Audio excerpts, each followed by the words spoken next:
peuple de Dieu, partout où bizwa mibino, na mokili mobimba, bisika nyonso ezui batango ebele, votre frère Elonga, l'homme de Dieu évangéliste Elonga, to monanité mikolo ebele, bande bo mitungi ici, pe bo mitungi lisusu, mais au juste, papa Elonga zalaka ayeboye, kokomona be mission landani, après du coup alimo lisusu azomona te.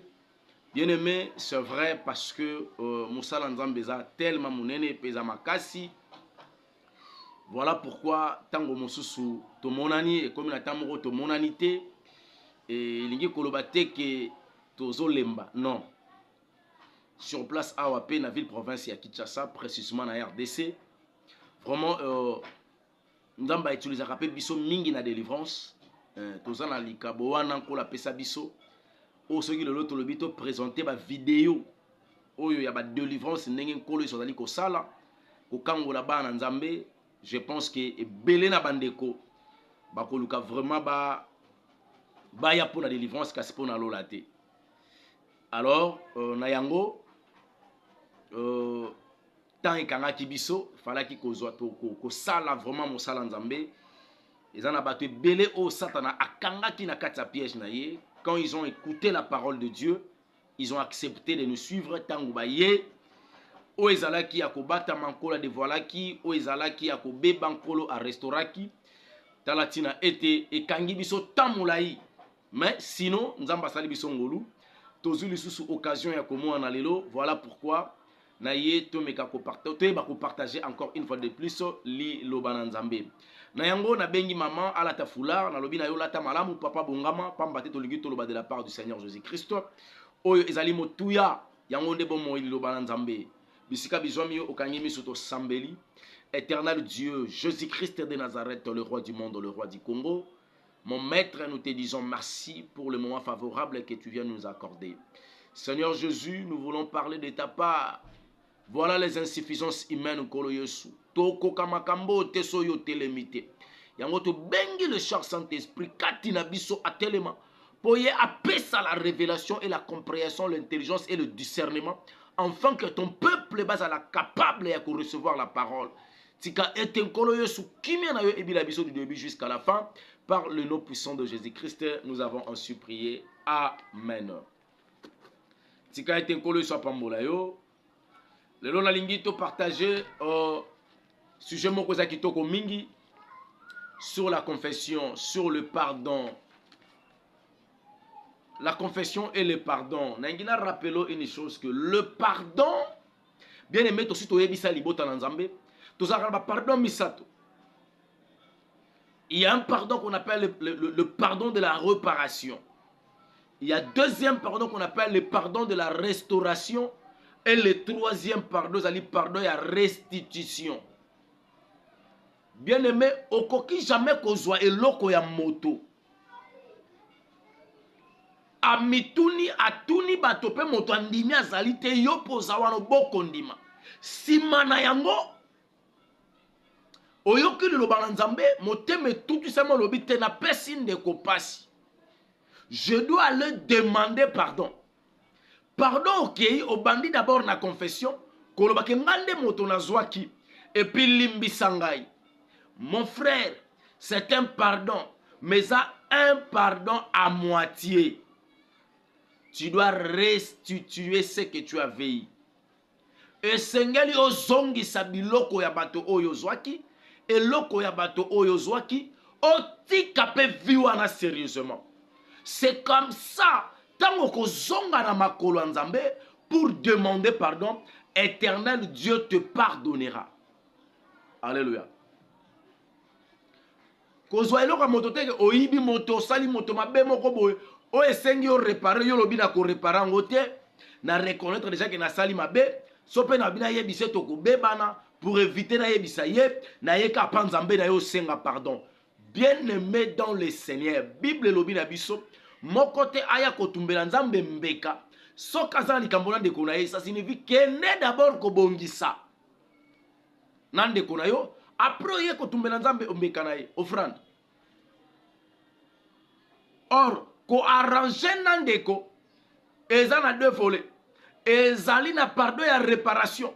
Quand l'homme détruit l'autre, Quand l'homme offense l'autre, à qui jamais qu'on soit décision et un changement sans qu'il de réparer l'andeko. Il faut qu'on y a au sengi pardon et pas yandeko. Ce qui passe wana et les gars qui makasi, qu'on senga ka pardon pour ça bino mbalete. Luka troisième ou quatrième personne va accompagner yo pour na ko senga bolimbi c'est pas yandeko na yo. Le fait de demander pardon et c'est comme ça. Okozonga na makolo nzambe, osengi pe nzambe pardon, babe yango pardon ya réparation. O réparer na moto et puis o réparer na nzambe. Alléluia. Pendant que tu ne le fais pas comme ça, bien-aimé dans le Seigneur, yo sala ramabe en public, osenga pardon en cachette. Tant que na kosenga en cachette, okenda pe kosenga ndeko yo pesa capacité. Okenda pe kosenga liboto yo tuka ki to pesa capacité. Pardon nous osuka ka ke pa nzambe ba ke nzamba yo ka kote. On a bi ah papier longo ba bloka ya kanango. Nzamba yo kate, bien-aimé nzamba yo ka kote. Mais tu n'as pas réparé. Tu n'as pas restitué. Le pardon de la réparation, ils allaient pardon au moto, pardon, il y a restauration, ils allaient pardon au moto, après avoir violé la parole de l'Éternel, n'est pas accompli le vœu. Et tinda kanzambe alola. Et comme ça, que yom moto liboso na nzambe, soko ye, obongi sina nzambe, ofuti ba ve. L'Éternel Dieu a restauré Vinayo. Voilà pourquoi ce que je livre est 2 Chroniques chapitre 7, 14e verset. Totangi na kombo na Yesu Christu. Toyoka o Bible lobi na biso. Wana pape longo yo. Ya kana bilo mo boye. Amimona ka tro. Ndi unanga sikobo silikela nga pwani. Voilà. 2 Chroniques 7, 14. Totangi na kombo na Yesu Christ. Yo kama mon Bible lobi na biso. Si mon peuple sur qui est invoqué mon nom s'humilie, prie et cherche ma face, et s'il se détourne de sa mauvaise voie, je l'exaucerai de cieux. Je lui pardonnerai son péché et je guérirai son pays. Soki kaka ondimi ko confesser pe ko détour donc on peut ça mabe na yo mukongo détourner de sa mauvaise voie. Alors bi j'exaucerai de cieux. Ça signifie akoyano la yo. Tango yo suis décision ya kotika mabe oyo banda ko sala, kotika vi ya masumo ozala kinango, o reconnaître que nazala ko tambola mabe, o eko senga éternel Dieu pardon qui est Jésus-Christ de Nazareth, bien-aimé dans le Seigneur.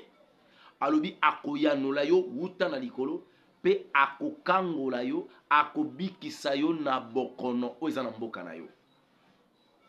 Ça c'est la restauration. Donc tu étais malade, il a fallu qu'on restaurer santé na yo. Or moyen qu'on restaurer santé, ezaka avoir à abandonner le mal et retourner à Dieu pour demander pardon à Dieu avec un bon cœur, avec le souci de changer. Ozana souci à ko bongwana, oye penza ko senga pardon parce que sengelo senga pardon. Seigneur restaurera ta vie. Ce qu'on a naza wapi na bandi na Ephésiens chapitre 6. Ah, n'est-ce que place to bandi? What is that intro? C'est le roi générique. Yoka. Ephésiens chapitre 6, premier verset. Non, souka na troisième. Natani na kombo na Jésus Christ. Enfants, obéissez à vos parents, selon le Seigneur, car cela est juste. Honorer ton père et ta mère. C'est le premier commandement avec une promesse. Enfant, que tu sois heureux, et que tu vives longtemps sur la terre. Nasukiwana, la parole du Seigneur. Enfants, obéissez à vos parents. Le mot obéissance, ça signifie quoi? Faire ce qui est exactement la volonté de tes parents. Et ça a une volonté. Ils ont même mon amabete. S'il vous plaît, il faut tout ça, ton ensemble. Ce n'est pas dit que maman lobi kende koiba, kende kosa mobulu, kende kosa la kindoki, kende kosa la kindumba, olobi l'enfant obéissait. Te, wanate. Wanate. Parce que kuna na 4 et 5 parents, Élevez les enfants selon le Seigneur. Ah, la manière dont mon bota koboko la yo, selon le Seigneur, tu es obligé d'obéir à la volonté de tes parents. Kobéir na baboti eza kolongola yo droit na yo te lokola mwana. Non, non. Non, non. Toi, tu as été désobéissant. Cette désobéissance, au tikala ko comprendre na wata mukolo moko te. Eza moko asu sa malédiction vina. Nade lobi, honorer ton père et ta mère. Bien-aimé, obéir et honorer est comme marami balé différentes. Deux choses différentes. Ezo kabwana. Obéir eza koto sa. Kosa la plus volonté baboti. Surtout na bolam. Kocha bango penza. Oyo basengi. Ozo aider bango. Ça c'est qu'on appelle obéir. Mais honorer, ça signifie faire l'honneur à tes parents. Tala ba déshonneur yo pesa ba boti na yo. Ozwa zemi avant le mariage. Ba c'est au senta avant le mariage. Eza déshonneur oyo pesa ba boti na yo. Cet enfant là, azali mwana oyo, azali une bénédiction. Mais cette bénédiction, parce que Banzambe assez qui est nos parents, bazala satisfait d'arriver à bénédiction. Éternel Dieu pour aboya libonza kaya aboya na kaya. Le problème c'était pas l'offrande, mais le problème c'était la personne qui vient offrir. Alléluia. Moboti na yo, ayoka pasi. Alobi tezaka soya monoko nanga. Na osani na mela kaka. Mwana honorenga te mwana pesi biso soni. Mwana to tchela ki elikia. Bien aimé yo lobi je m'en fous na lingi mobali nanga na lingi mwasi nanga na boma mutu te na bota. Oui osali malamu ozili kanisa ko bota. Mais na ngina yebiso une chose. Tu dois aller avec ton homme là, avec ta femme là, aller demander pardon aux parents. Papa ya mwasi pe papa ya mobali. Pour que le senga pardon. Oyebisa bango ete papa, maman, tu peux bino déshonneur, t'honorer comme bon abinoté, t'honorer binoté sur la terre, et puis t'honorer nzambete.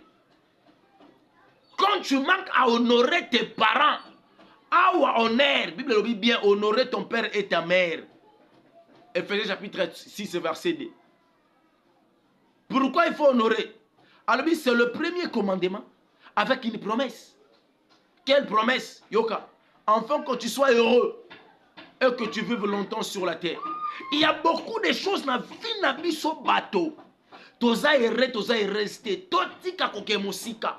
Totala na lolenge na biso na baboti.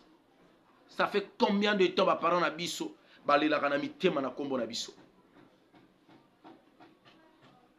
Ça fait combien de temps na baboti na biso na mitema na bango bazaya kozoka. O totika la kozonga te pona ko honorer bango. Ko pesa ye 100 €, ko tindela ye 400 $, ko salela ye boye, ezali devoir. Là où il y a un devoir, il y a aussi un droit. Là tu fais le bien. Maintenant il rappelle une chose, eza honnêteté. Banda kota la place nini oyo déshonora ki bango. Bien aimé, moboti ata zandoki, kangalo na oyebiso. Ata azandoki yende moboti. Ata zaliboma yende moboti. Moboti na kufa na 50 ans. Le lozo fêté 60e anniversaire na yo. Chana mutu na yo ete okomi mukole moboti na yote. Malgré akufi na ajo yo so leki, ozaka mwane. Alléluia. Ndenge nzamba sala mokili na ordre hiérarchique imposant moto wana za la papa pe maman na yo. Et ça sous problème noté. Nzambe nda lobaki yo sala wana honorer bango. Yo pesaka connaître. Bien aimé. Makambo mikie nlesala akevina biso koma en danger. diable azwaka ba raison simba verset biblique comme otambo na bitala mwana mwaso tala mwana mobalo niveau azo déshonorer ba boti na niveau a déshonorer bango atikala même pas ko reconnaître maintenant promesse ya ko vivre heureux kolo olingo pesa ngo abika heureux pourquoi ou heureuse pourquoi et si nous sommes aujourd'hui de malheureux c'est un manque d'applicabilité à verset biblique Ephésiens chapitre 6 premier au deuxième verset. Nous devons honorer nos parents d'une manière ou d'une autre. Bien-aimé, banda yo kenda sangwa malam na matoye babote ko magate olobi te baba ndoki en tout cas ngana bango ekoleka lisuute wuye koleka te na ngina rappelo ni soso eba nzambe te yo eba nzambe te ndeko nanga ozalaka mupagano keba omela libela ndoki bien-aimé omela libele ya mama wana ndoki soki ko bomo mangaka bomo panda ko zaki na libumu soki ko bomo mangaka bomo panda ko zomela libele na ye azaki na possibilité ole ki sombeka mais soki obatela makezalaki yote ezalaki nzamba lola lelo yebi siko nzambe okomi na ba dimension spirituelle okomi ko banga ndoki elinge loba nini zonga na makomi zonga na makomi zonga na makomi honorer bango et c'est comme ça tu vivras heureux. Le pouvoir de la sorcellerie est sa poussière devant le pouvoir de Jésus-Christ de Nazareth. Continuez à faire le bien. Nababoti na yo. Continuez à kopesa bango esengo. Ya kopesa bango kimia. Ya kopesa bango limemia. Et si kana bango, bien-aimé dans le Seigneur, tu vivras heureux, heureuse sur la terre et tu vivras longtemps. Et tala et aussi ngato prier mingi lokuta ona sambela ka mingi na ko umela na sambela ka mingi ngai na obika une vie heureuse nana ebisio pour bika une vie heureuse tu dois honorer tes parents soki bato na bomoy batata ya mokili ko bika heureux ezo uta na nzela na bango à combien plus forte raison soko bandi ko honorer nzamba lola. Alléluia. Nous sommes aussi des enfants de Dieu. Nous devons honorer notre tata qui est Jésus-Christ de Nazareth. Nous devons aussi obéir à notre Père qui est Jésus-Christ de Nazareth, bien-aimé. Ce qui bat toi mokili, la promesse est là. À combien plus forte raison, moi nous allons respecter tata naye qui est Jésus-Christ de Nazareth. Moi nous allons honorer tala lo lengo allons déshonorer comme Jésus-Christ. Quand habillement na yo déshonneur elamba oyo ko lata liboso tata na mama na yo te ozola tango liboso nzambe na ecclesia tozo kende culte quelque part to kende ko sambela quelque part talo lingo lata déshonneur tala mambo mana munoko na yo oza ko déshonorer kombo ya Christ batu ba koma koloba est-ce que penza photo sambela potala batu ba sambela ka lolenge bazoloba biso sengeli to luka nzambe tala bato luka nzambe lo lenge bazo swana biso sengeli to kene ko sambela tala bato ba sambeli babenga bango ba sambeli ndenge bazo lata botika biso di to sambela te li fait le pesara pona bato yoka niveau yo komisi bato ba komi capable à accepter li fait le parce que yo ozali ko déshonorer comme moi nzambe. Bien-aimé, tu dois aller réparer avec tes parents. Tu dois aller réparer avec ton Dieu. Parce que sans la réparation, bien-aimé, sans la restitution, il n'y aura pas la restauration. Et comme il t'en te déshonorer qui bango, ah oui c'est vrai, mais comme il attend, il y a quelque chose qu'on honorer bango. Avant tout bandakoya qu'on honorer, il faut que tu réparer plutôt restituer. Ezali sumu ko déshonorer baboti. Soki to déshonorer bango, t'obéir na bangote. La promesse de Dieu dans les Écritures saintes na vie na biso ko kisamate. 1. To kozala heureux, 2. To umela te na mokili. Qu'est-ce qu'il faut faire pour y arriver? Ah, poto koma et sengeli to réparer. Jacques chapitre 5 verset 16. L'autre aux amulaïtés, donc on a appelé longo. Il y a le arabe, tous en amulaïté, tous amulaïté, tous amulaïté.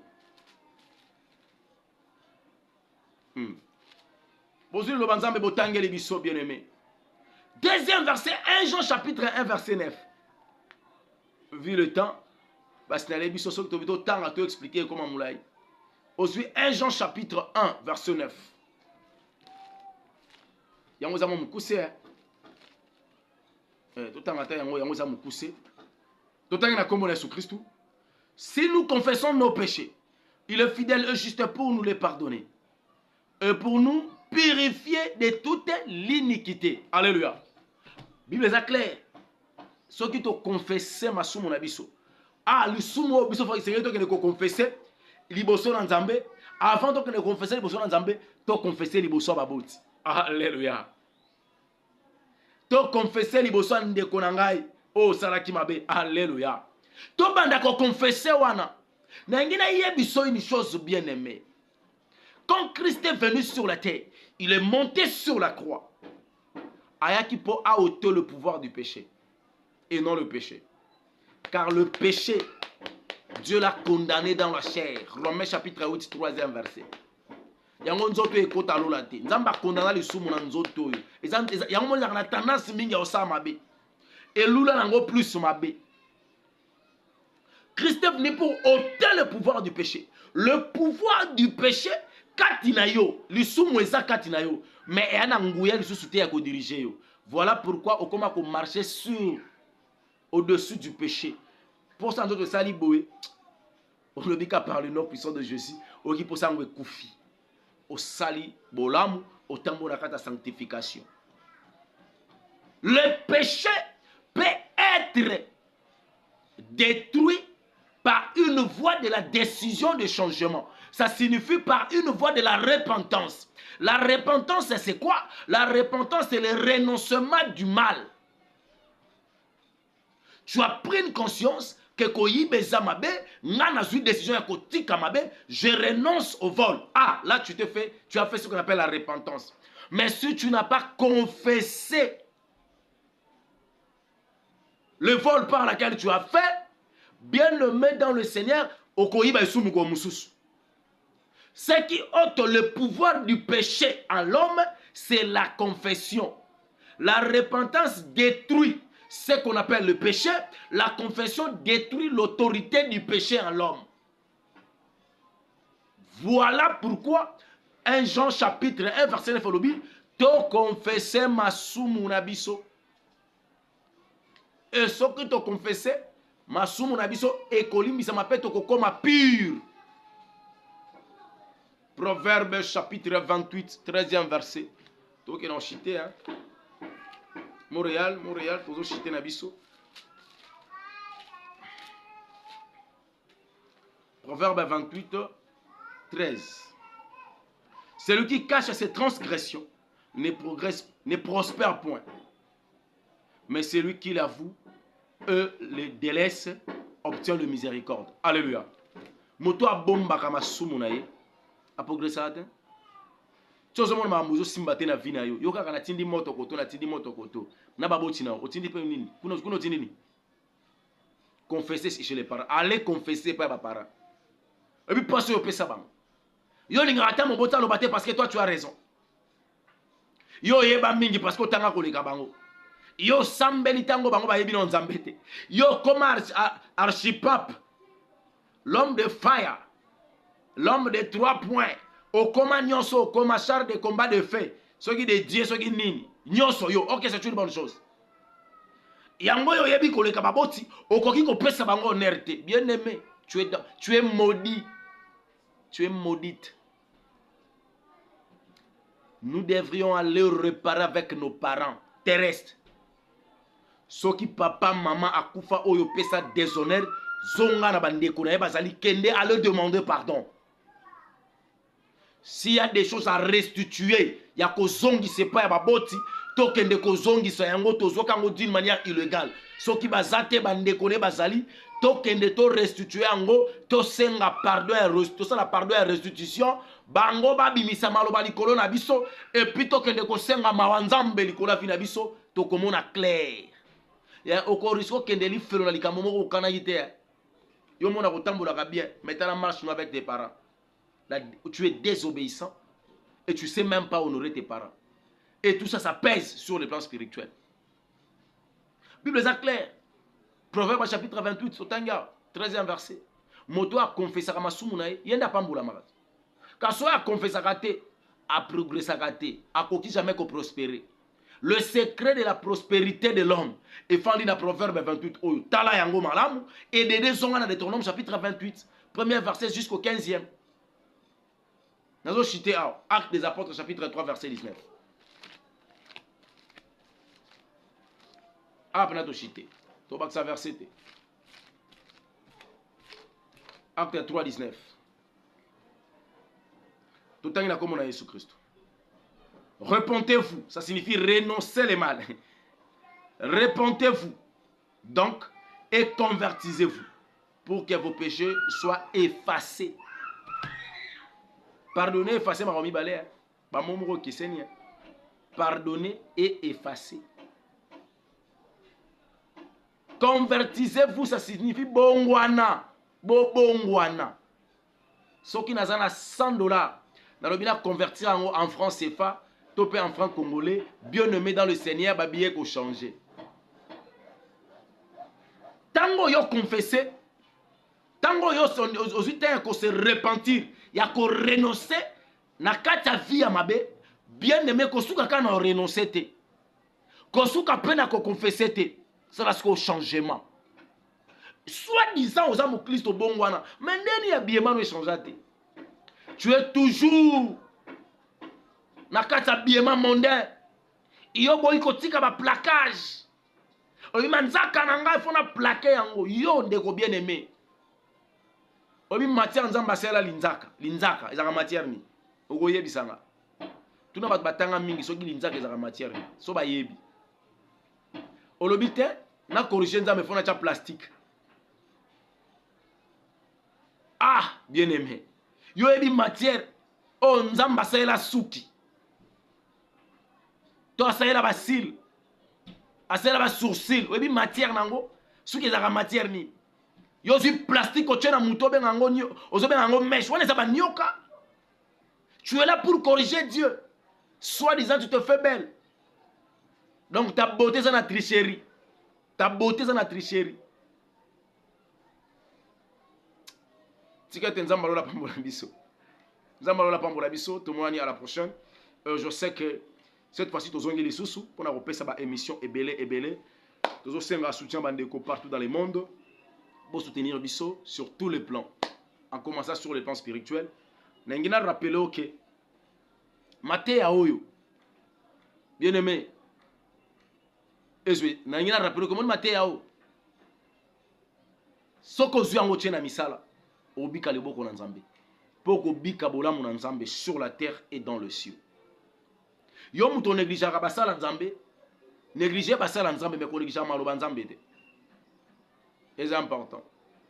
C'est très important. Bien aimé Yesu azozonga. Jésus-Christ de Nazareth azozonga. Yo zo croire te. Mais basini nyonso ekokisami. Yo zo lobeloka eloko te, tu seras surpris. Ngakuta yebi te soki tokoliata ba dota bano to boti ba indira gandina ba tiberger queen awa. Na yebité, ceux qui ba El Simiran to kolia ba dot na bango. Je sais pas. Na yebité. Na zo ko rappel ko limate ke to kolia yango. Ali ouvrant les choses, bien aimé dans le Seigneur. Et to se préparer. Oyoka li solo ke to komi na temps du soir, oye ba solo ngo herni. Soir ngo komi herni. Bien aimé. Kabono na masumu ko yaya. Masumu kabono na ngo. Tu aimes le péché, pourquoi? Pourquoi tu aimes le péché? Le péché, ça te fait quoi? Qu'est-ce que tu gagnes dans le péché? Certes, tu peux gagner le paradis terrestre, mais tu acceptes de perdre le paradis céleste. Ah, tu peux vendre ta personnalité, ton âme, ta dignité pour la vie d'apparence. Bien-aimé. Nzamba Yokomawa. Tout le monde à la prochaine. Bye bye.